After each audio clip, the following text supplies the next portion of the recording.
Hi, this is Anita from the Dusty Roads podcast.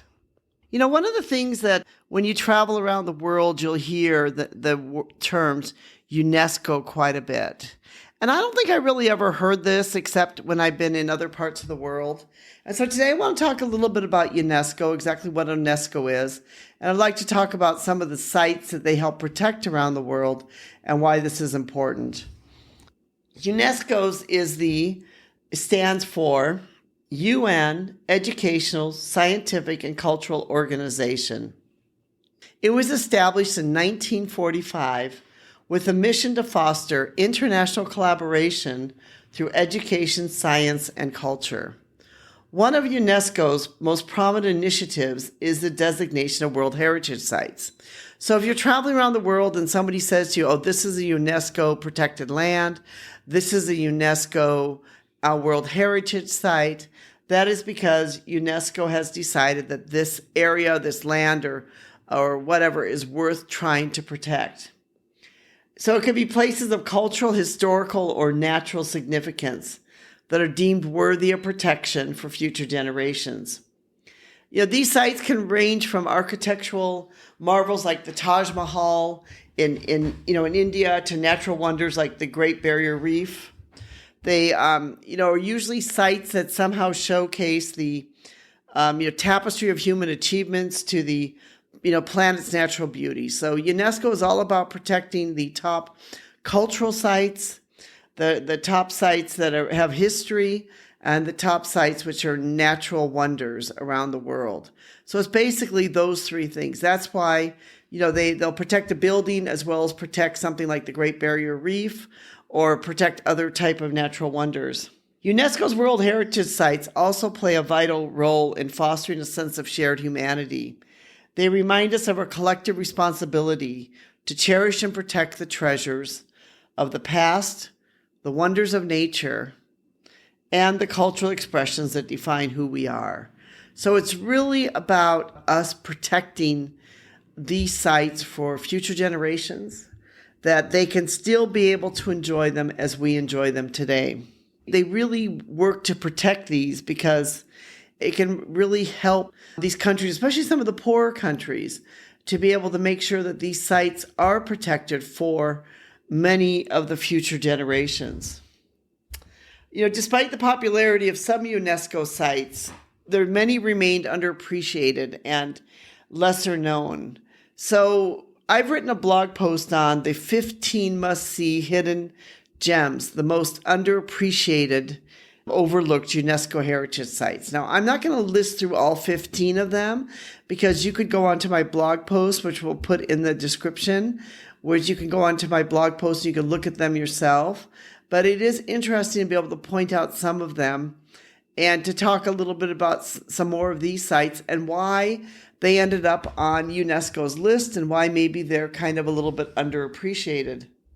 One would be Valletta, Malta, which is the capital of Malta. Valletta is a UNESCO heritage site, packed with history, yet is often overshadowed by Mediterranean hotspots such as Rome or Athens. Founded in the 16th century by the Knights of St. John, Valletta boasts a stunning array of Baroque architecture, palaces, gardens, and churches. So if you're looking for a place to travel that you want to be able to see that and you don't want to be, you don't want to go to Rome or you don't want to go to Athens, or maybe you find those places are super overcrowded, you want to find another place, consider to go to Malta and consider to go there and to see Valletta and this beautiful city that's there. Kotor, Montenegro, is nestled between the mountains and the Adriatic Sea. Kotor is a fortified town with a history dating back to the Roman Empire, to medieval architecture, dramatic landscapes, and serene bay, making an enchanting destination. Kotor is often overlooked because many people go to Dubrovnik. But, you can actually go to Kotor instead of Dubrovnik if you want to, and to be able there again to see a place that is a little bit lesser or not as well known. Maybe not lesser, but not as well known. Greenland has some UNESCO protected sites, and Greenland recently has been on the news quite a bit, especially the news in America, but it has some spectacular icebergs, calving, in some of the bays. And so Greenland really has some UNESCO protected sites there that are really a great place to go, especially if you're interested in climate change. Pagan Myanmar. This is was once the capital of Pagan Kingdom. It is home to over 2,000 ancient temples scattered around a vast plain. This is sort of a little bit like Angkor Wat, which is maybe better known in Cambodia. But if you're going to go to Myanmar, this definitely is a place that you should go see. It's worth seeing, and it often gets because it often gets overshadowed by Angkor Wat in Cambodia. But at the same time, this is a really a rich place and a wonderful place to go see. Another one is, which, sometimes gets overseen too by Angkor Wat in Cambodia, and is a little bit of a smaller type of ancient capital, was Ayutthaya. And I've been there. I personally have been there myself many times. It was once a thriving capital of the Kingdom of Siam.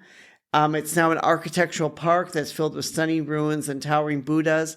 If you are going to Bangkok and you wanted to be able to take a day trip, this is a great place to take a day trip. I highly recommend it. You can very easily take a day trip to Ayutthaya, get up there, see some of the old ruins, and you could, I've even gone up there and stayed the night there, and then came back the next day.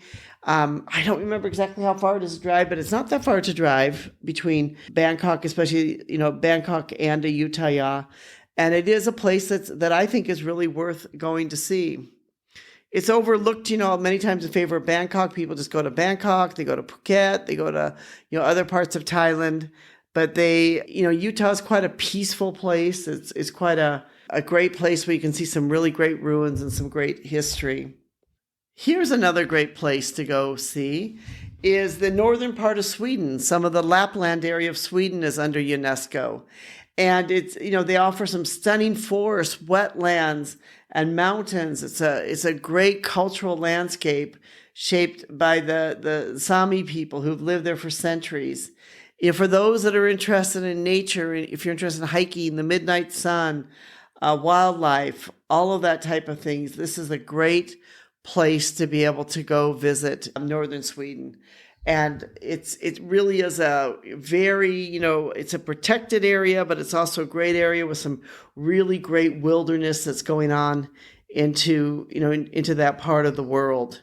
So if you happen to be in Sweden and you want to see some of the northern parts of it, go to this area of Sweden to be able to see more.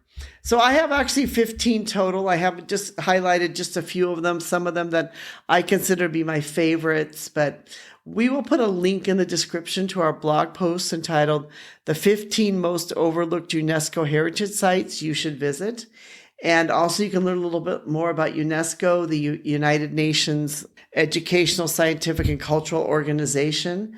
And you can learn a little bit more about why they're so important. And definitely when you're traveling around the world, especially in Asia and many places like that, you'll hear, oh, this is a UNESCO site. This is a UNESCO protected site. And I'm very thankful for UNESCO, that UNESCO is going around and protecting some of these sites, not only for me to be able to see them and you to be able to see them, but also for future generations. Thank you so much for listening and being part of the Dusty Roads podcast, living your life as a global citizen. We appreciate you joining with us on this venture. Thank you.